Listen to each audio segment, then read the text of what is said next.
Bien, bonjour à tous. Merci beaucoup d'être venus pour se voir physiquement, pour se rencontrer, d'être venus dans ce salon Solutions Ressources Humaines. Ça fait vraiment plaisir de se rencontrer et de sortir de chez soi ou de son bureau en télétravail pour échanger entre professionnels des ressources humaines autour des transformations qui sont en cours. Et il y en a beaucoup, des transformations, vu tout ce que l'on vient de vivre comme transformation sur les modes d'organisation du travail et les transformations qui nous attendent aussi, parce que effectivement l'entreprise de demain ne sera sûrement pas celle que l'on a connue. La relation au travail, les modes d'organisation vont changer, les modes de management vont changer, les systèmes d'information RH que vous utilisez vont changer aussi pour accompagner toutes ces mutations. Donc on est là aujourd'hui avec Xavier Montocchio pour échanger avec vous sur nos réflexions sur l'innovation RH. Est-ce que c'est un effet de mode? Est-ce que c'est une réalité au quotidien?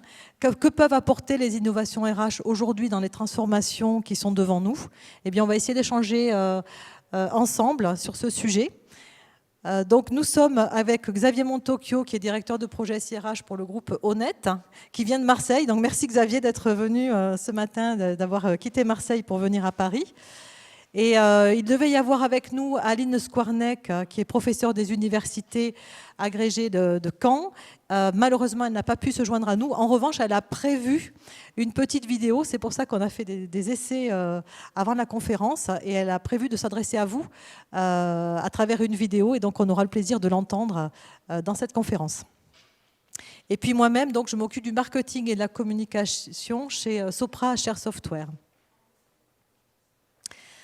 Alors, le contexte dans lequel nous prenons la parole aujourd'hui, c'est un contexte vraiment inédit. Nous venons de vivre en fait une période de transformation profonde pour lesquelles, finalement, toutes les entreprises ont été au pied du mur, obligées de réagir, obligées de s'adapter. Il y a eu énormément d'adaptations. Tout le monde, à tous les niveaux de l'entreprise, quels que soient les secteurs d'activité, tout le monde a dû faire preuve d'adaptation, de souplesse, d'agilité, de résilience.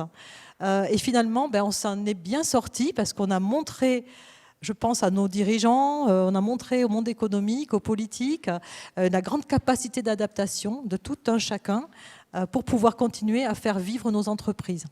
Et ça, me semble-t-il, il y a une réelle prise de conscience des organisations sur le fait qu'on pouvait organiser un collectif d'hommes et de femmes en télétravail. Que le télétravail, ça fait longtemps qu'on parle du télétravail, et bien finalement a fait ses preuves et on a montré que l'entreprise pouvait fonctionner. En revanche, on a aussi des enseignements.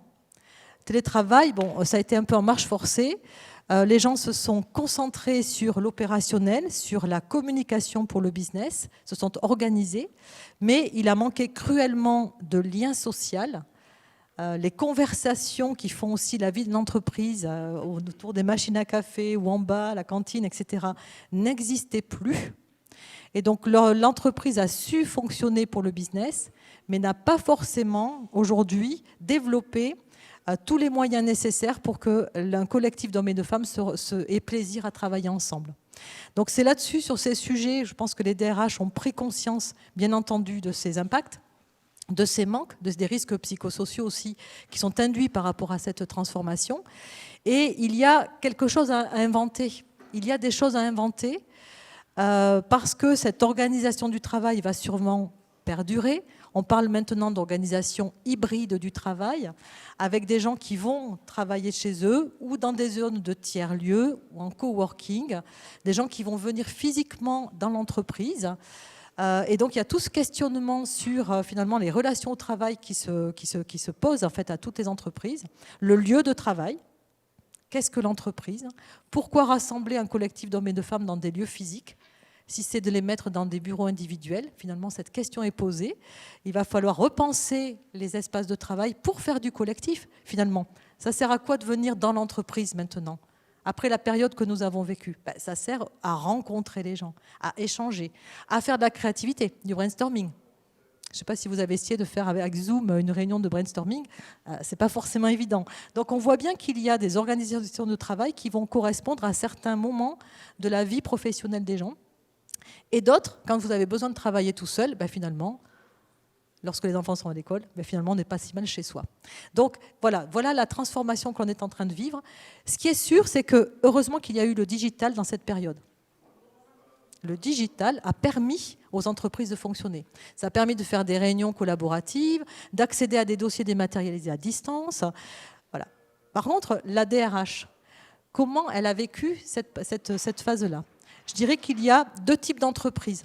Il y a les entreprises qui avaient un niveau de maturité digitale développé, pour lesquels il y avait déjà des processus dématérialisés, des coffres-forts électroniques pour accéder aux dossiers des collaborateurs, des tickets restaurants qui étaient donnés sous forme dématérialisée, des bulletins de salaire posés dans des coffres-forts, etc.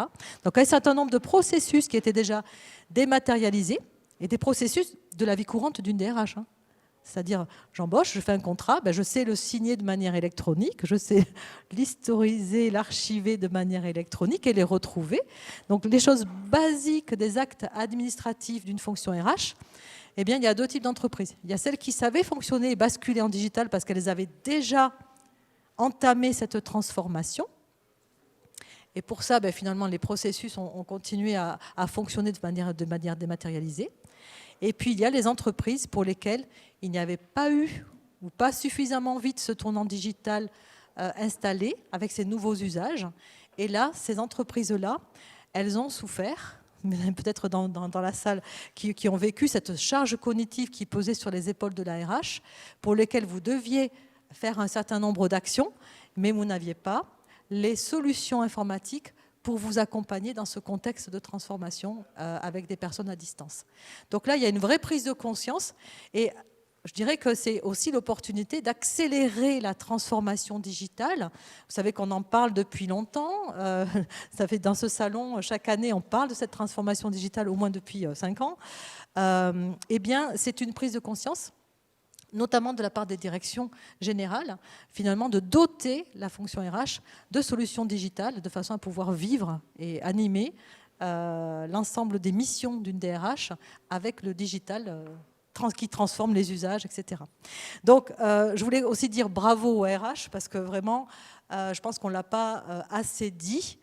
La période qu'on vient de vivre a été vraiment très, très éprouvante pour la fonction RH avec toutes les évolutions légales que vous avez dû intégrer dans vos réglementaires de paye, expliquer, mettre en place les mesures barrières, les critères de sécurité.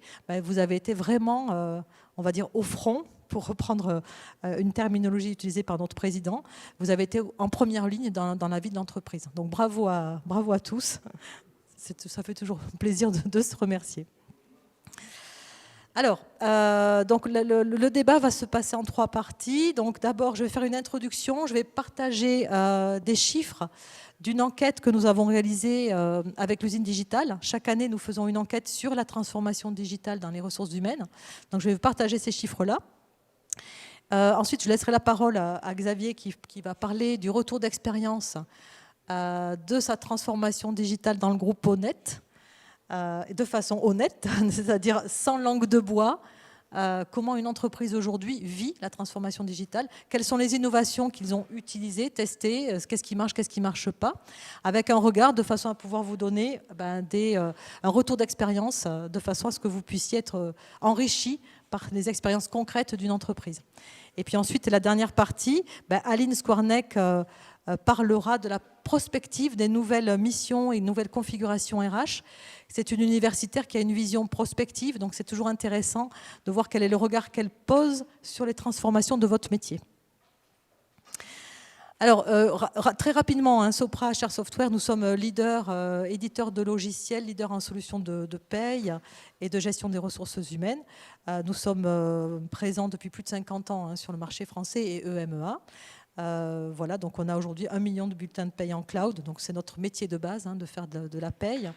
Nous gérons 12 millions de salariés dans nos solutions. Voilà, donc un éditeur français, 1800 collaborateurs qui aident toutes les entreprises, qu'elles soient du secteur public ou privé, à se doter de systèmes d'information ressources humaines. Nous travaillons pour répondre à 3 défis majeurs qui se posent aujourd'hui aux directions des ressources humaines. Tout d'abord, un objectif qui est très important pour chacune de vos organisations, c'est de placer l'humain au cœur des ressources humaines. Donc quand on a dit ça, qu'est-ce qu'on a dit? Finalement, en termes de système d'information, ça va être mettre en place des applications de façon à ce que chaque collaborateur puisse avoir accès à un portail de services RH, de façon à pouvoir correspondre avec la fonction RH. Pour pouvoir accéder à des services, alors les premiers services, ce sont des services de poser des congés, de déclarer des absences, de mettre à jour son dossier individuel, etc. Mais depuis quelques années, on voit se développer des services de type engagement des collaborateurs, qualité de vie au travail, responsabilité sociétale, etc. Donc un certain nombre de services qui sont proposés aux collaborateurs. Deuxième défi majeur pour les directions des ressources humaines, il s'agit de porter la transformation. Donc ça, on l'a vu dans les mois qui viennent de passer. Travailler sur des outils plus collaboratifs, participatifs. On voit se développer de plus en plus de sondages pour que les collaborateurs puissent interagir pratiquement directement, en fait, de façon à pouvoir voir comment se vit l'entreprise et quelle est la perception de chaque collaborateur. Et puis animer, mettre en place les outils de façon à pouvoir relier les gens entre eux. Souvent, dans les entreprises, les gens ne se connaissent pas forcément. Donc, à faire des échanges entre des personnes qui viennent d'arriver, de la même génération, des personnes qui sont sur le même site, des personnes qui ont la même expertise, etc. Donc là, la fonction RH, elle a une mission de relier en fait, les collaborateurs entre eux et de donner des outils pour ça. Puis, troisième défi, c'est de tirer parti du digital. Aujourd'hui, vous allez voir sur le salon, regardez, il y a énormément de technologies. On peut faire beaucoup de choses avec des technologies. On maîtrise l'intelligence artificielle, le RPA, le Robotic Process Automation, les chatbots, la reconnaissance automatique de caractères, etc. Donc toutes ces technologies, c'est bien, c'est un moyen. Mais finalement, la question qui se pose, c'est pour quels usages ? Donc, pour quels usages, en fait, adaptés à chacun de vos contextes d'entreprise, vous allez pouvoir utiliser le digital. Ça va vous servir à quoi? À gagner de la valeur ajoutée, à relier mieux les collaborateurs, etc. Donc ça dépend vraiment de vos enjeux, de vos stratégies RH, de vos objectifs. Et ensuite, on regarde quelles sont les technologies qui sont les meilleures pour répondre, en fait, à vos enjeux stratégiques au niveau de la DRH. Alors, première question que nous posons chaque année avec l'usine digitale, c'est sur le niveau de maturité digitale des organisations. Donc, chaque année, nous avons une progression sur la note qui est aujourd'hui de 22%. 22% jugent, des entreprises jugent avoir un bon niveau de maturité digitale, aussi bien sur les équipements que sur les usages. Ça, c'est vraiment important de le comprendre, parce qu'il y a des usages aussi qui doivent s'instaurer. Et Xavier en parlera, on peut très bien mettre une technologie en place. Si l'usage, la pédagogie n'est pas alignée en fait, aux technologies, ben, ça ne marche pas. Voilà. Donc 22%, c'est une note finalement assez sévère. Et 39% jugent que c'est une mauvaise maturité digitale, c'est-à-dire qu'ils ont sûrement l'ambition de faire plus, ils ont envie, mais derrière, il faut que les projets se fassent, il faut convaincre aussi les directions générales de faire des projets de transformation digitale pour une fonction RH de l'entreprise, alors que souvent, des fois, les budgets sont donnés pour le fonction business, etc. Et regardez aussi la note de 49%, qui est très sévère, c'est les très grandes entreprises qui jugent vraiment un mauvais niveau de maturité digitale dans leurs organisations. Voilà, donc regardez, c'est quand même un regard sévère, mais qui est en progression. Donc on voit que ça s'installe progressivement. Et je pense que là, l'année que nous venons de vivre va booster en fait ces taux. On le verra l'année prochaine. Alors, quelques chiffres qui peuvent vous intéresser à partager avec vous. Le digital s'accélère pour les RH. À la question, le déploiement des solutions digitales a permis à votre entreprise de faire quoi ? Eh bien, le premier sujet, c'est faciliter la collecte d'informations. D'ailleurs, on le voit, nous, on fait de plus en plus de mise en place de systèmes d'information où le collaborateur va directement, lui, saisir des données, changement d'adresse, changement de RIB, un nouvel enfant, changement de situation familiale, une absence, etc. Tout ce qui fait la vie d'un collaborateur dans l'entreprise, eh bien souvent, c'était les fonctions RH qui devaient faire cette saisie-là. Et là, on voit que le digital, typiquement, pour 65%, va aider à cette collecte d'informations. 54% va permettre d'optimiser les processus RH. On parlait tout à l'heure de signature du contrat de travail, par exemple. Il y a un certain nombre de documents RH qui doivent passer par des workflows qui concernent plusieurs personnes. Et bien ça, une solution informatique, elle est tout à fait capable de gérer les workflows de validation. Ça fait autant de tâches en moins pour un gestionnaire RH. Ensuite, vous avez un taux de 41% pour simplifier le contrôle et la supervision. Donc là, c'est pareil, nous travaillons aussi sur du RPA, c'est-à-dire qu'on apprend aux machines, on apprend des algorithmes de faire un certain nombre d'opérations de supervision, notamment sur le contrôle de la paye, par exemple. Eh bien, voilà, l'algorithme, en fait, va être capable de pouvoir dire, voilà, je supervise toute la paye, la chaîne déclarative, et je suis capable d'alerter, en fait, le gestionnaire sur les dossiers pour lesquels il faut faire une action. Et le reste, ça se valide automatiquement maintenant par des algorithmes. Développer la marque employeur, ça c'est très important effectivement, de développer l'image de l'entreprise vis-à-vis du collaborateur.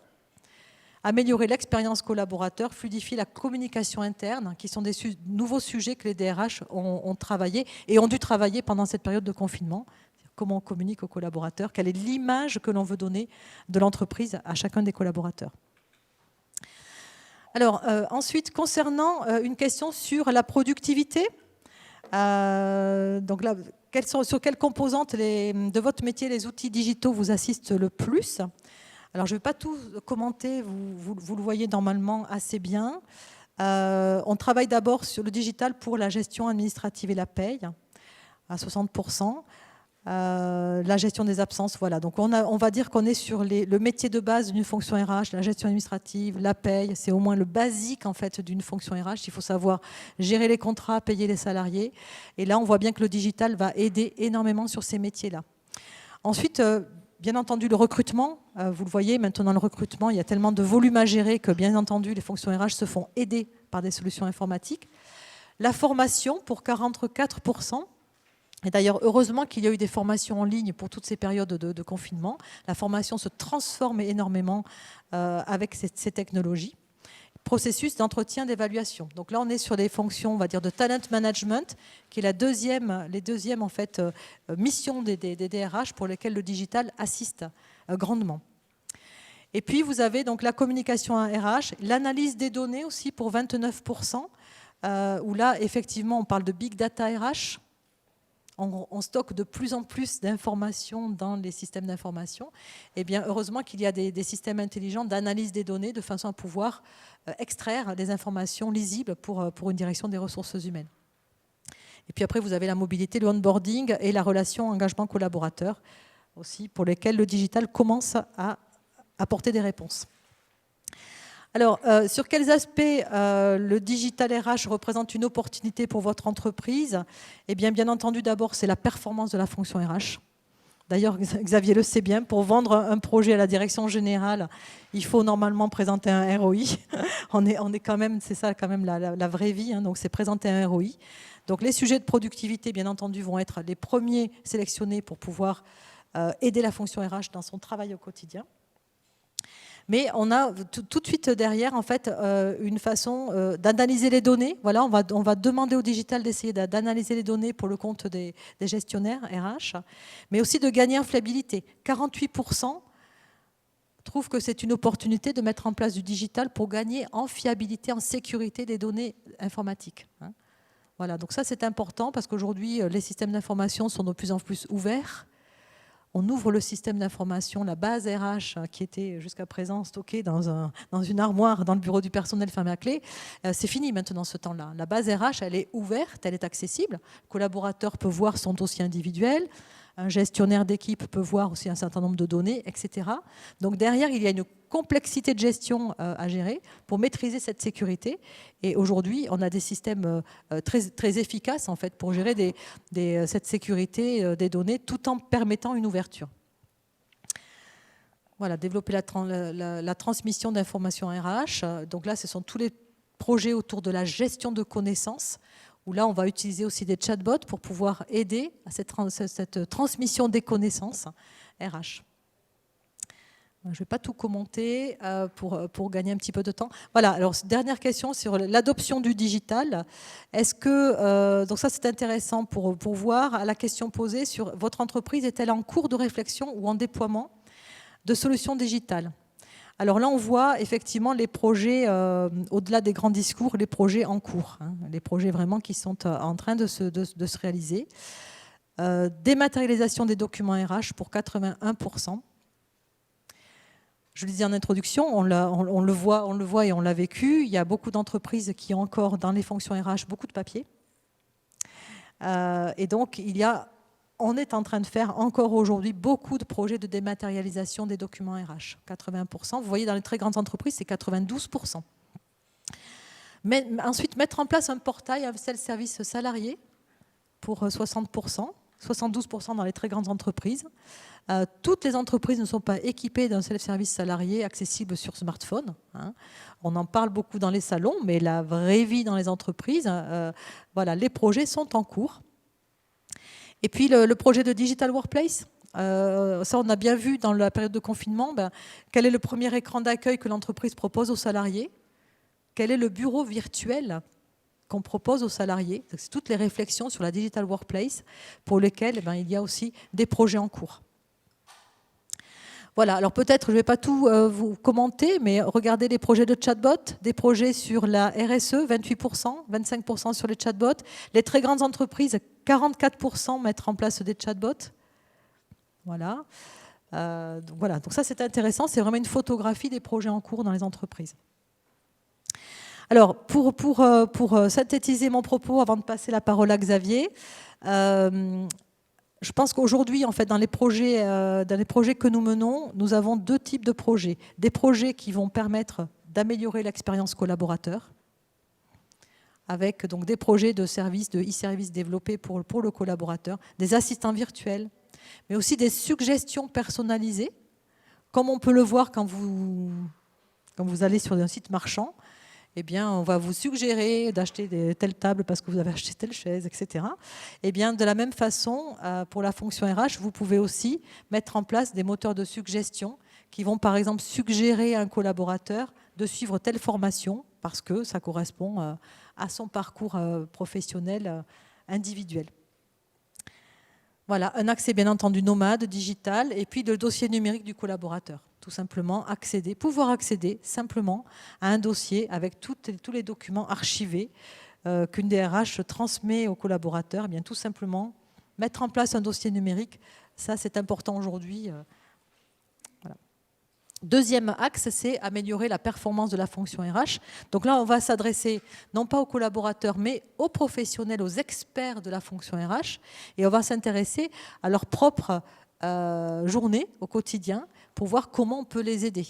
Donc mettre en place, par exemple, un accès à une base de connaissances, mettre en place des systèmes de supervision automatique, mettre en place des systèmes de lecture automatique de documents pour enregistrer les informations dans le système d'information.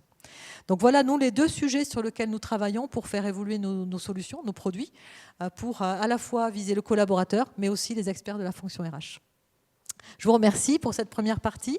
Je vais maintenant laisser la parole à Xavier, qui va vous expliquer comment il a vécu la transformation digitale et comment il vit au quotidien dans le groupe Honnête. Merci Xavier.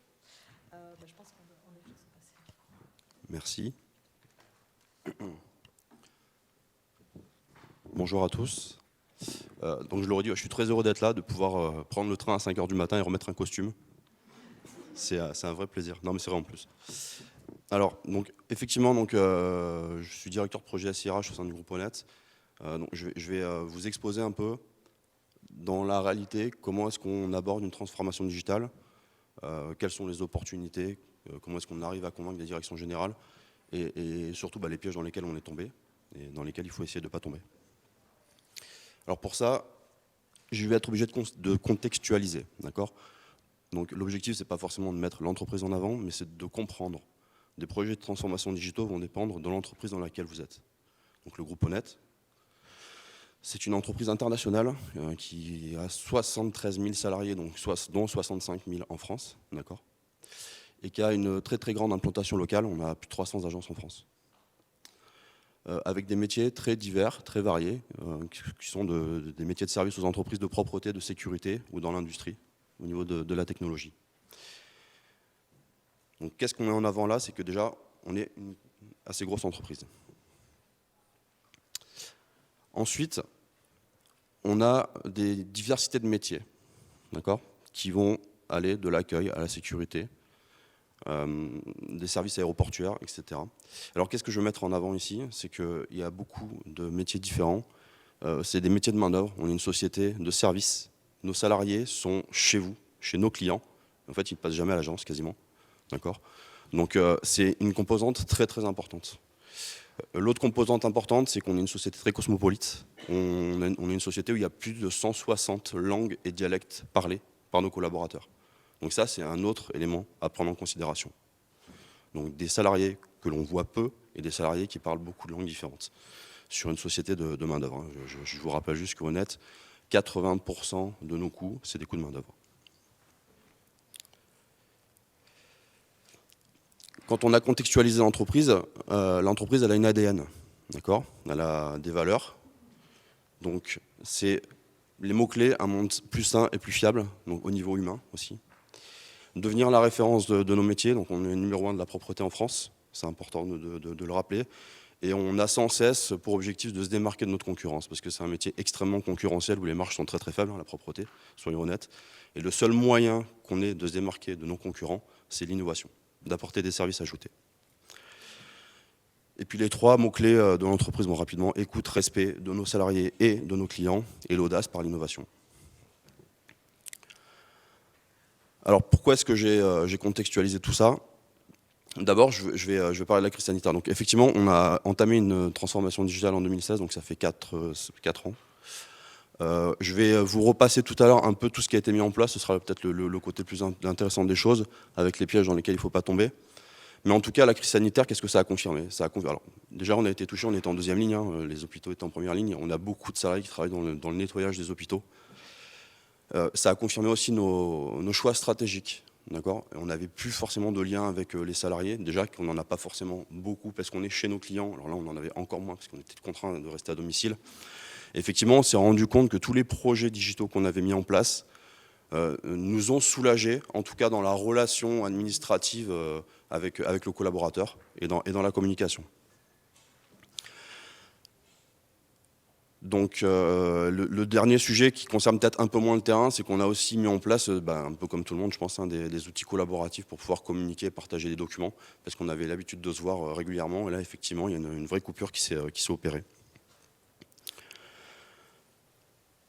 Donc les enjeux de la DRH, les 3 axes stratégiques, donc c'est le collaborateur, le business, parce qu'on est là pour faire du chiffre d'affaires évidemment, et l'innovation. On a donc lancé un programme de transformation, de dématérialisation et de digitalisation pour les ressources humaines en 2016. Donc pas seulement, il y avait aussi un programme de transformation digitale côté business. Et on a signé un accord de télétravail en 2017. Alors voilà l'objet le plus important. Comment est-ce qu'on a mené notre projet de transformation ? Donc on s'est posé il y a 4 ans et on a réfléchi à nos processus RH. Donc comme tout le monde, on s'est dit quel est le parcours du collaborateur ? Donc on a un salarié qui n'est pas là, qui est absent, ou on a un nouveau business, un nouveau marché. Donc il faut qu'on recrute des gens. Ensuite, il faut leur faire signer des contrats. Ensuite, il faut les former, parce qu'Honnête a des standards opérationnels. Le nettoyage, c'est pas comme à la maison, hein. Il y a des standards à respecter, du matériel à utiliser. Et une fois qu'on les a formés, ils vont partir chez le client. Et là, sur l'autre côté de la roue, on va avoir toute la partie un peu plus marketing commercial. Mais on va revenir sur le contrôle de présence, où en fait, on va se rendre compte qu'il y a un collaborateur qui n'est peut-être pas venu et qu'il va falloir remplacer de manière urgente pour pouvoir remplir nos obligations contractuelles. D'accord ? Alors, une fois qu'on a posé ces processus, on se dit où est-ce qu'on peut appuyer au niveau digital pour pouvoir avoir une vision ROI, parce qu'on ne va pas se le cacher, on est une entreprise. L'objectif quand même, c'est de faire des économies de coûts au niveau des coûts de structure. Et donc on a étudié tous ces sujets, et quand on reprend le contexte de l'entreprise, on est chez nos clients, donc on est loin de nos agences, et donc pour faire signer un contrat, c'est 3 allers-retours entre l'agence et le site. On va voir le salarié, on prend les informations, on retourne à l'agence, on imprime le contrat, on retourne voir le salarié, on le fait signer, contre-signature du directeur d'agence. Et quand on a plus de 200 km, je vous laisse calculer le ROI sur 60 000 salariés. Alors pour ça, qu'est-ce qu'on a fait ? On a développé une application mobile avec notre partenaire qui s'appelle Pré-embauche, qui permet en fait au manager de proximité de pouvoir renseigner toutes les informations administratives directement avec le collaborateur. Et du coup, on rentre dans un flux informatique qui permet de créer le dossier dans notre SIRH, d'éditer le contrat, et on passe par de la signature électronique. Donc là, on vient d'économiser 4 allers-retours. Une fois qu'on a fait ça, il faut les former les gens. Donc on a des obligations de formation. Donc là, je reprends l'aspect plus héroïste. Si on ne forme pas les gens, on a aussi des pénalités. On était quand même dans une période où on avait un manque de formation de nos collaborateurs. Donc là, c'est l'opportunité. L'opportunité, c'est de développer une application mobile de formation. Et je recontextualise. On est sur des salariés qui ne parlent pas ou qui ne comprennent pas très bien le français. Donc ce n'est pas du simple e-learning qu'on va mettre en place comme ça sur étagère. Et en plus, on a des standards opérationnels. Donc on a développé une appli mobile avec des contenus qu'on a créés. Et dans l'appli, il y a 10 phrases. Et les phrases, en fait, elles sont avec un bouton voix qui permet aux personnes de les écouter. Et c'est ce qui a permis la réussite de ce projet, parce que voilà, c'est uniquement visuel et des iconographies, et en fait, on fait tomber potentiellement la barrière de la langue. Donc voilà comment est-ce qu'on met une application de formation en place dans une entreprise selon le contexte dans lequel on se trouve. On n'aurait forcément pas fait la même chose si on était une société bancaire classique, où les gens, en plus, ont un accès avec un portable professionnel, alors que nos collaborateurs, eux, n'ont pas de portable professionnel. Donc ça, c'était aussi un autre aspect. Il a fallu qu'on mette en place un outil qui puisse s'installer sur le smartphone des collaborateurs, et qu'ils acceptent de l'utiliser. RGPD oblige, je ne parle pas de ça, c'était aussi un gros challenge. Et puis qu'ensuite, ils l'utilisent, donc il faut aussi les accompagner. Une fois qu'il est formé, donc on l'envoie chez le client, il va vivre sa vie de collaborateur, et puis le temps passe et on a des entretiens à faire passer. Et donc là, même chose, les entretiens étaient forcément physiques, ils restent physiques, ça, il n'y a pas de souci. Par contre, c'était fait sur du formulaire papier, avec de la ressaisie en centrale. Donc ce qu'on a fait, c'est qu'on a développé une appli mobile qui permet de renseigner l'entretien en live avec le collaborateur, interfacé avec le système d'information, dans lequel on va récupérer toutes ces informations RH, ses formations, les entretiens passés, tout ce qui le concerne. Et ils sont signés, contre-signés sur le téléphone. Et le rapport va partir en centrale, on le garde nous en tant qu'employeur, et le salarié va l'avoir dans son coffre salarié ou dans son annexe au bulletin de paye. Je n'en ai pas parlé, mais effectivement, on a mis en place une solution de bulletin dématérialisé. Donc ça fait partie des pièges dans lesquels il ne faut pas tomber. On a pris une solution de marché assez classique, d'accord, donc ce qui fonctionne plutôt bien. Par contre, en termes de résultats, c'était un échec au niveau du réseau. C'est-à-dire qu'au niveau central, sur toute la population de TAM4, ça a très bien fonctionné. On est sur des standards de 80% de dématérialisation. Par contre, sur le niveau opérationnel, on est à 2%, quand on sait que certains concurrents sont bien au-delà. Donc mettre en place un projet, ce n'est pas juste mettre en place un outil. Et j'ai l'habitude de dire qu'un projet digital, c'est 30% de technique et 70% d'accompagnement. Un projet peut très bien fonctionner techniquement et rater parce que derrière, on l'aura mal accompagné en local. Et donc, pour boucler la boucle, le contrôle de présence. Alors, le but du jeu, c'est pas de fliquer les salariés. Hein. En fait, ce projet-là, c'était une opportunité business. Donc, on dit toujours que les projets, on les mène soit parce qu'il y a une vision héroïste, soit parce qu'il y a des opportunités business. Alors, en fait, c'était une contrainte contractuelle qu'on a signée avec une grande société bancaire, qui avait des agences un peu disséminées partout dans toute la France. Et je pense que par mauvaise expérience avec une entreprise de propreté du passé, ils voulaient se rassurer et nous ont demandé de pouvoir démontrer que les collaborateurs passaient bien faire le ménage dans les agences. Donc l'opportunité a été de développer une pointeuse qui permet de démontrer au client que le salarié passe. On ne fait pas un pointage des buffets, on fait juste le fait qu'il puisse passer. Et là, on va reboucler la boucle parce que l'information, on l'exploite. C'est-à-dire qu'on sait que notre collaborateur est de passer à telle heure. Si dans le quart d'heure, il n'est pas passé, le manager, il a une alerte. Et ça lui permet de téléphoner à l'agent pour savoir s'il y a eu un problème. Et puis de gérer la problématique, soit par un remplacement, parce qu'il y a eu un souci ou une maladie, etc. Et là, on rentre dans la boucle. Recherche de candidats par une CVTech, pré-embauche, etc. Donc en fait, on a vraiment pensé le cycle de vie du salarié au niveau de l'entreprise et on est allé chercher les endroits où on avait des vrais gains de productivité ou des vrais gains héroïstes. La dématérialisation du bulletin de paye, c'est pas qu'une mode. Hein. Vous avez le prix du timbre, il monte comme ça, le prix de la démat, il descend. Donc forcément, il y a un vrai gain financier derrière.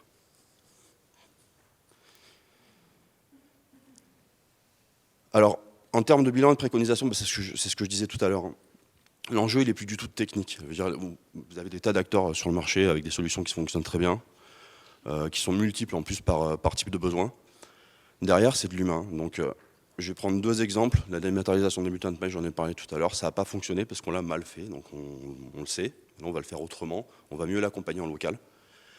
Et la formation, c'est pareil. On s'est dit, tiens, on va mettre en place une solution de formation. On a les numéros de téléphone portable de nos agents. Ceux qui les ont, on va leur envoyer un SMS. On va leur dire, vas-y, forme-toi. Tu as le lien là, clique, débrouille-toi. Eh ben, ça n'a pas fonctionné, parce que c'est pas comme ça qu'on fait. Il faut là aussi l'accompagner, il faut l'expliquer aux collaborateurs, il faut aussi les accompagner dans les outils, parce que les gens n'ont pas tous la même maturité digitale. Donc il y a des gens, il y a 10-15% des gens qui vont y aller naturellement, qui vont y arriver, et puis il y a les 85 autres qu'il va falloir aider, plus ou moins, en fonction de leur niveau de maturité. Et ça, c'est à prendre en considération. De toute façon, un projet digital, ce n'est jamais 100% de réussite au niveau de la population, ça n'existe pas. Il y a des gens qui n'ont pas de smartphone, et il y a des gens qui sont réticents, et ça, il faut l'accepter, il faut l'intégrer.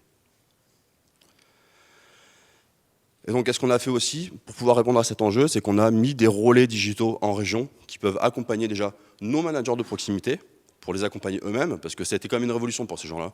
C'est des gens qu'on appelle responsables de secteur, ils sont responsables d'un certain nombre de clients, donc entre 50 et 100 agents de propreté, et ils étaient à l'ancienne avec leurs papiers, avec leurs camionnettes, ils faisaient leur tour, et là on leur a mis un smartphone dans les mains, et on leur dit tiens, je te donne 4 outils digitaux, débrouille-toi pour faire la même chose qu'avant. J'exagère un peu évidemment, mais ça a été vraiment une révolution de leur quotidien et de leur manière de travailler. Donc il a fallu les accompagner. Et on se rend compte aujourd'hui qu'on est peut-être allé un peu trop vite. Et là, la stratégie, c'est de se dire, on a mis beaucoup de choses en place, on a fait vraiment beaucoup de projets digitaux. Maintenant, peut-être qu'il faut ralentir la cadence, accompagner nos managers et nos collaborateurs dans l'adoption de ces outils, avant d'en rajouter peut-être une autre couche, et surtout d'aller chercher le ROI qu'on avait calculé. Parce que quand on met en place un outil, on calcule un ROI, mais c'est sur l'utilisation. Si l'utilisation n'est pas atteinte, on n'atteint pas forcément nos objectifs. D'accord ? Donc il faut maintenant qu'on aille vraiment au bout. Donc rappelez-vous de ça, c'est super important. Un projet digital, il n'est pas technique, il est humain.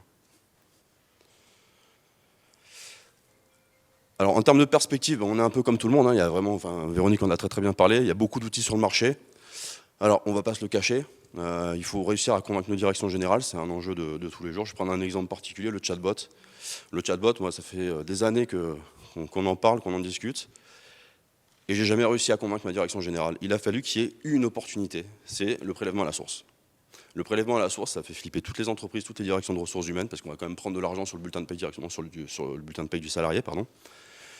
Et cette inquiétude, j'en ai saisi l'opportunité pour convaincre ma direction générale en disant on peut mettre en place un outil sur lequel on peut répondre aux collaborateurs. Donc il y a aussi ça qu'il faut intégrer, c'est que parfois, la mise en place d'outils sur lesquels il n'y a pas forcément de ROI, il faut réussir à trouver les opportunités pour les vendre auprès de nos directions générales. L'automatisation des tâches, ça c'est la seconde étape. Hein. C'est de se dire, aujourd'hui, il y a un certain nombre de tâches répétitives qui sont réalisées, sur lesquelles mettre en place des outils permettrait à nos collaborateurs de se concentrer sur leur expertise métier. Je prends un exemple, le responsable RH, recevoir des papiers d'intéressement participation avec la coche intéressement je place sur tel compte, c'est pas de l'expertise de saisir ça dans un système, ça pourrait être automatisé. Son expertise à elle, c'est de contrôler un bulletin avec sa technique, sa connaissance, surtout en France. Le bulletin de paie, c'est pas simple. Donc là, on est sur des études de solutions qui pourraient permettre de dégager ces tâches-là au niveau de nos collaborateurs. Et puis voilà, on parle aussi de digital workplace, c'est un mot qui est à la mode, où aujourd'hui on essaie de déporter la saisie des informations du système ressources humaines, qui était quand même quelque chose de très fermé, très confidentiel au niveau des ressources humaines, qui ne voulait pas trop lâcher. Et aujourd'hui, on est en train d'ouvrir la saisie vers l'extérieur, donc c'est pareil, ça s'accompagne en termes de changement de mentalité, ça prend du temps, mais on est en train de se rendre compte que les contraintes de sécurité sont remplies, et que le fait qu'on aille saisir, je sais pas moi, une nouvelle adresse ou un RIB parce qu'on a changé de banque, que ce soit une assistante de gestion de paye qui le fasse, ou que ce soit le collaborateur directement avec peut-être un contrôle de validation de la gestionnaire, à la fin, c'est juste de saisir une information. Et donc voilà, c'est le genre de choses qu'on est en train de modifier. Et alors les congés payés, bon, j'en parle rapidement, mais il y a certains endroits où on est encore au bon papier chez nous. Pour saisir nos congés, on remplit un petit bon papier qui est par la direction des ressources humaines. Je pense qu'il est temps aussi qu'on avance là-dessus. Il y a des vrais gains de productivité.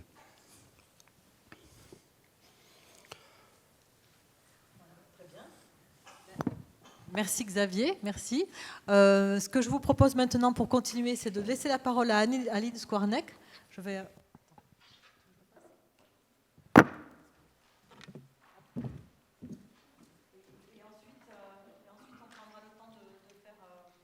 Voilà, de répondre à des questions, d'accord ? Alors attendez, je vais faire juste une petite manipulation technique pour... Voilà, je pense qu'au niveau réglage son, vous allez voir pour que... Alors, donc Aline, je vous le disais en introduction, n'a pas pu se joindre à nous. Par contre, elle nous a préparé une petite vidéo qui dure, je pense, 9 minutes. Voilà. Donc, je vous invite à l'écouter. Bonjour à tous, ravi de participer à ce... Je bascule pas, c'est ça? Hein? Attendez, 2 petites secondes. Je prends ma casquette informatique, c'est ça? Ouais, c'est ça. C'est celui-là qu'il faut fermer.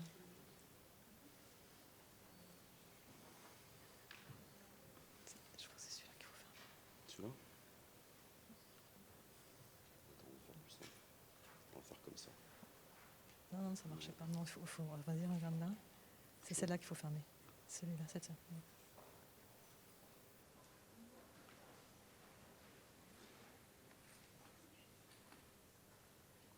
Ici. Voilà. Ouais, c'est bon. Salon Solutions RH dans des conditions un petit peu exceptionnelles cette année. Mais en tout cas, c'est toujours un plaisir de participer à cette conférence pour Sopra HR Software. Alors si on considère qu'aujourd'hui, en matière de gestion des ressources humaines, l'innovation est indispensable, il est vrai qu'au regard du contexte actuel, ces projets d'innovation ont peut-être pris une ampleur différente. Tout d'abord, je voudrais signaler que dans beaucoup d'entreprises, aujourd'hui, qu'elles soient privées ou publiques, de tailles différentes, on commence à voir depuis quelques mois, quelques années, tout dépend la maturité des équipes dirigeantes, voir se développer des projets de transformation. Derrière le terme de transformation, on a souvent une vision assez simpliste, assez proche de finalement ce qu'était le changement. Quand on parlait historiquement du changement, il s'agissait d'une évolution, d'une adaptation, c'est-à-dire qu'on avait un cadre défini, une entreprise, des projets, une organisation bien définie, et on essayait finalement, au travers d'une dynamique de changement, d'améliorer ce fonctionnement, soit par les process, soit par une organisation du travail différente, etc. Aujourd'hui, je crois qu'au regard des mutations générales de la société, qu'elles soient économiques, politiques, sociales, environnementales, technologiques, etc., ces projets de changement sont largement insuffisants. Et donc, on rentre dans un changement de paradigme, au sens académique du terme, où aujourd'hui, il est important de parler de transformation. Alors, j'aime bien prendre l'image de Michel Maffezoli qui dit « il faut renverser la table » et c'est bien cette image de « renversons la table » qu'il faut retenir quand on souhaite engager des projets de transformation. En effet, à la différence du changement, la transformation est vraiment de nature radicale. Il s'agit d'une rupture, il s'agit de penser différemment, il s'agit d'embarquer les équipes pour construire une autre organisation, une autre entreprise, d'imaginer de nouvelles choses. Faire table rase du passé et construire, co-construire une nouvelle organisation, de nouvelles missions. Et cela vient percuter finalement la raison d'être de l'entreprise qui aujourd'hui revient au premier plan. Historiquement, on parlait du projet d'entreprise. Aujourd'hui, on voit bien qu'on nous pousse de plus en plus vers la réflexion sur cette raison d'être dans l'entreprise qui va finalement lui donner sa tonalité, sa philosophie. Et derrière la définition de cette raison d'être, c'est souvent une bonne occasion pour engager des projets en profondeur de transformation qui vont finalement permettre de travailler aussi bien sur l'organisation du travail, sur les missions, sur les produits et services, mais aussi sur toute la dynamique collective de l'entreprise. Et quand on regarde aujourd'hui les impacts finalement de la crise sanitaire sur la vie des organisations en tant que spécialiste RH, eh bien finalement cette crise nous a poussé peut-être à innover un peu plus vite, en particulier en matière de digitalisation. Dans notre étude métier RH 7.0, nous avions identifié 3 scénarios avec des maturités différentes de la maturité digital RH. Et là, on voit bien que le RH résistant aux sirènes du digital n'a pas du tout survécu à la crise sanitaire et qu'aujourd'hui, on est vraiment dans une logique finalement de maturité de la digitalisation RH dans un premier temps, et donc là, avec toutes les solutions les plus innovantes possibles, mais aussi de développer une culture digitale dans l'organisation. Donc là, les équipes RH ont une double mission, à la fois développer des projets en interne dans les services RH pour pouvoir apporter des solutions plus innovantes, mais aussi développer une culture digitale dans toute l'organisation. On a aussi, avec cette situation sanitaire était obligée de repenser les organisations du travail, en particulier avec le télétravail qui a dû se mettre en place quasiment du jour au lendemain. Et là, on voit bien que c'est une opportunité d'imaginer justement des innovations organisationnelles. Et historiquement, c'est vrai que on était souvent assez figé dans l'organisation du travail, et on a bien vu tous les débats depuis des années sur le télétravail étaient toujours freinés par différentes forces en présence, etc. On a vu aussi une mode, entre guillemets, des open space. Et là, on voit bien qu'aujourd'hui, il y a une réflexion qui émerge sur finalement comment repenser l'organisation du travail. Et je crois que là, c'est une vraie opportunité de positionnement pour les équipes RH. Au-delà des réflexions internes au niveau des équipes, c'est une vraie réflexion pour vraiment bien accompagner la transformation des organisations et la transformation organisationnelle associée à la transformation du business, des activités, etc. Ensuite, la crise sanitaire actuelle a aussi remis en question les modalités de management des équipes, de pilotage des équipes, et on a bien vu se révéler avec cette crise sanitaire à la fois des mauvais styles de management, entre guillemets, ou des styles qui n'étaient plus du tout adaptés, qui étaient sur le command and control, et puis d'autres styles justement plus innovants, plus collaboratifs, coopératifs, etc., qui ont été facilitants pour la mise en place de ces nouvelles organisations du travail et le suivi des équipes dans un contexte de crise. Donc là aussi, je pense que nous sommes au début d'une vraie réflexion sur des nouveaux modèles de managers, des nouvelles façons d'embarquer les équipes au regard de leurs attentes, mais aussi au regard des enjeux du business. Et il est vrai que la littérature a mis en avant un certain nombre de types de leadership pour bien, développer les compétences de tous ces managers, mais on voit bien qu'aujourd'hui, il y a une vraie réflexion dans les organisations et en particulier au niveau des équipes de direction générale pour identifier des politiques de managériales, de mettre en place des dispositifs d'accompagnement pour faire en sorte qu'il y ait une vraie réflexion, une vraie philosophie de management dans l'organisation en phase avec la raison d'être. Et là, on voit bien que finalement, les équipes RH étaient parfois un peu déconnectées, corrélé finalement de ces réflexions de direction générale ou du libre arbitre laissé à chaque manager pour développer son propre style de management. Je crois que là aussi, il y a de nouveaux projets liés à l'accompagnement des managers à mettre en place dans les organisations pour vraiment aller sur de l'innovation managériale et surtout essayer de co-construire en fonction des contextes donnés les solutions et les développements de compétences les plus appropriés en fonction des personnes en place. Donc vous l'aurez compris, au travers de ces quelques exemples, je voulais mettre le focus sur finalement des éléments qui montrent bien que aujourd'hui, les équipes RH sont devant de différents chantiers finalement d'innovation, mais ces chantiers d'innovation doivent finalement être articulés en cohérence avec un grand projet de transformation.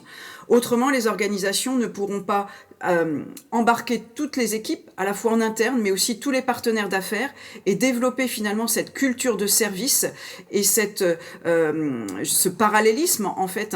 On a parlé pendant un temps de symétrie, mais moi je préfère parler de parallélisme entre le discours qu'on va tenir à nos clients, à nos partenaires d'affaires, et le discours qu'on va tenir en interne à l'ensemble de nos collaborateurs, qu'ils soient, des collaborateurs internes ou des parties prenantes travaillant en interne avec aujourd'hui différentes modalités de contrats de travail ou de contrats de prestation de services, etc. Donc tous ces collectifs aujourd'hui ont besoin d'être, drivés par à la fois une vraie stratégie d'entreprise, un projet de transformation qui va incarner cette stratégie d'entreprise et qui va permettre justement de faire évoluer et de transformer en profondeur, voire de casser des habitudes de travail, et puis derrière de permettre aussi de revenir sur la dimension un peu plus humaniste finalement de la fonction RH et de travailler sur les relations de travail. Je pense qu'il y a une vraie dimension là aussi en termes d'innovation pour les équipes RH de développer des projets sur finalement toutes les relations qui existent dans l'organisation et comment justement, que ce soit pour les managers, pour les collaborateurs, pour l'ensemble des parties prenantes, comment on va faciliter ces relations au travail. Donc, est-ce que le DRH de demain sera un DRH relationnel, un DRH d'hybridation organisationnelle, un DRH innovateur ? peu importe, mais je crois qu'il y a de vrais enjeux pour la fonction RH aujourd'hui, bien entendu, avec une aide considérable de tous les outils technologiques qui existent aujourd'hui, et en particulier le développement de l'intelligence artificielle qui va permettre justement d'aller un cran plus loin pour accompagner toutes ces transformations. Donc, vous le voyez, de beaux enjeux d'innovation pour les équipes RH, et nous, en tant qu'universitaires, ce sont de... Bon, vous avez compris, c'était sa phrase de fin. Donc écoutez, merci Aline. Elle n'a pas pu venir, mais vous voyez que c'était très intéressant de terminer la conférence par sa prise de parole sur les innovations. Vous l'avez compris, aussi bien managériales, organisationnelles et technologiques, qui sont aujourd'hui comme des outils en fait pour assurer votre transformation. Si vous le voulez, on peut répondre à quelques questions avec Xavier. Si vous le voulez, oui.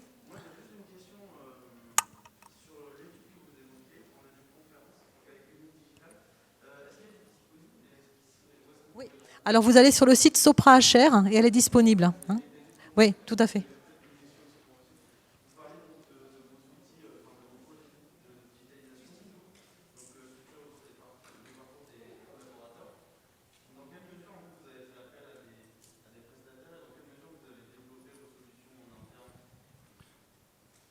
Alors ça va beaucoup dépendre de l'objectif à atteindre et des solutions qu'on peut nous proposer. Alors je ne vous cache pas qu'en fait on est organisé en centre de service avec un de nos partenaires qui est du même groupe que Véronique et Sopra Steria. Et donc on développe pas mal d'applications mobiles en partenariat avec Sopra parce que les besoins qu'on a sont très spécifiques. Sur l'application de formation, ça va être un autre partenaire que je vais citer parce qu'ils sont vraiment extraordinaires, c'est Corda, qui a co-investi sur le développement de cette application de formation et qui nous a beaucoup accompagnés par leur expertise sur le domaine de la formation digitale. Donc, globalement, de toute façon, chez Honnête, on n'a pas de service de développement interne sur la partie digitale et innovante, donc on fait forcément appel à des partenaires, donc soit en développement, soit en co-développement, soit en achat d'outils qui existent sur le marché. Autre question, monsieur, oui ?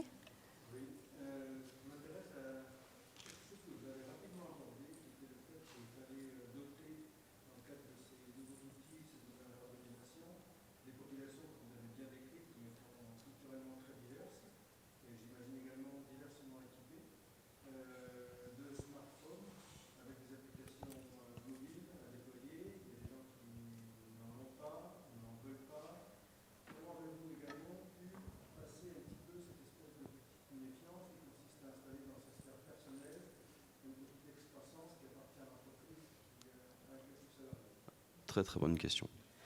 Alors je vais distinguer deux populations. Je vais distinguer les personnels encadrants qui sont équipés de smartphones professionnels, pour lesquels la question ne se pose pas, parce qu'en fait on installe en tant qu'employeur ce qu'on veut sur le téléphone. Par contre, c'est plus dans l'utilisation de ces outils qu'il faut les accompagner, dans le changement opérationnel. Alors pour toute la partie collaborateur, tout ce qui est dématérialisation de bulletins de paye, c'est des solutions qui existent sur le marché, il y en a plein, et quoi qu'il arrive, de toute façon, le coffre appartient au collaborateur. Il y a aucun, si ce n'est qu'on déverse les bulletins de paye et les annexes sur le coffre, on n'a aucun moyen d'aller sur le coffre des salariés. Et ça, clairement, tous les éditeurs de solutions le garantissent, cette confidentialité-là. D'accord ? Sur la formation, donc effectivement, ça a été un enjeu.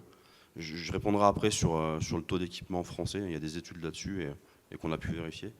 Il a fallu leur expliquer que c'était pour leur bien déjà et on les a accompagnés.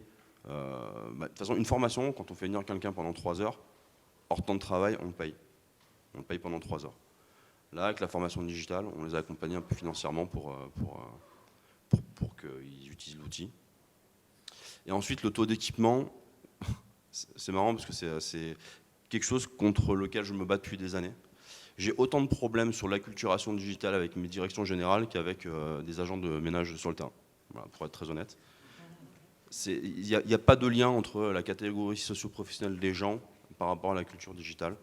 Le taux d'équipement en France, il dépasse 80%, en termes de smartphone, je parle bien, pas de téléphone, avec des abonnements data. Donc c'est plus un problème aujourd'hui.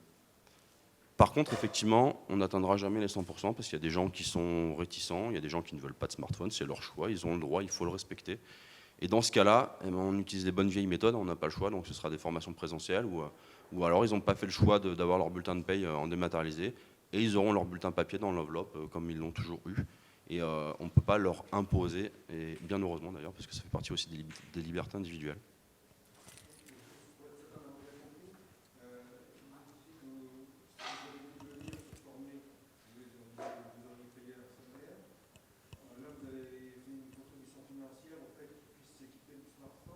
Non, on a fait une contribution financière pour qu'ils fassent le parcours de formation. Une fois qu'ils ont fini leur parcours de formation sur l'application mobile qu'on leur a demandé d'installer sur leur smartphone, alors ils ont une contribution financière.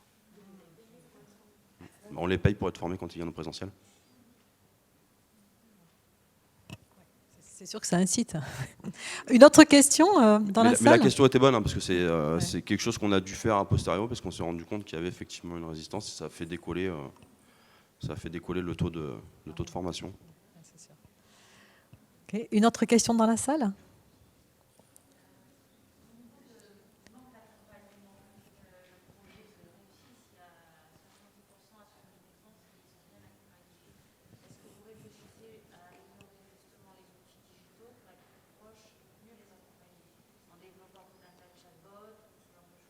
Alors, oui, effectivement. Alors déjà, il faut que effectivement, les outils soient simples d'utilisation. Hein, c'est quand même un prérequis. Ce qui n'est pas forcément toujours le cas en fonction du domaine qu'on va toucher. Il y a des applications qui peuvent être plus pointues. Alors, on a testé les chatbots. Ça fait partie des choses qui n'ont pas forcément fonctionné chez nous. Alors, il y a deux aspects sur le chatbot. Il y a l'aspect toujours pareil, hein, je coupe toujours les populations en deux, qui vont être les personnels administratifs chez nous qui, eux, utilisent vraiment ce genre d'outils, et les salariés qui, eux, ne sont pas forcément habitués à ce genre d'outils. Et quand on a mis en place le chatbot pour le prélèvement à la source, on a eu un taux de consultation qui était très très faible. Et donc là, on a essayé de comprendre pourquoi. Je ne suis pas sûr d'avoir la réponse. En tout cas, je peux vous dire comment on a fait. On a communiqué en annexe au bulletin de paye avec une URL. Donc taper une URL à partir d'un bout de papier, c'est pas hyper simple, puisqu'on n'a pas les numéros de téléphone de tout le monde, évidemment. Et on l'a envoyé par SMS pour ceux avec qui on avait le numéro de téléphone. Mais voilà, donc j'ai malheureusement pas forcément pensé à ça. Par contre, ce dont on s'est rendu compte, c'est que l'accompagnement il est indispensable.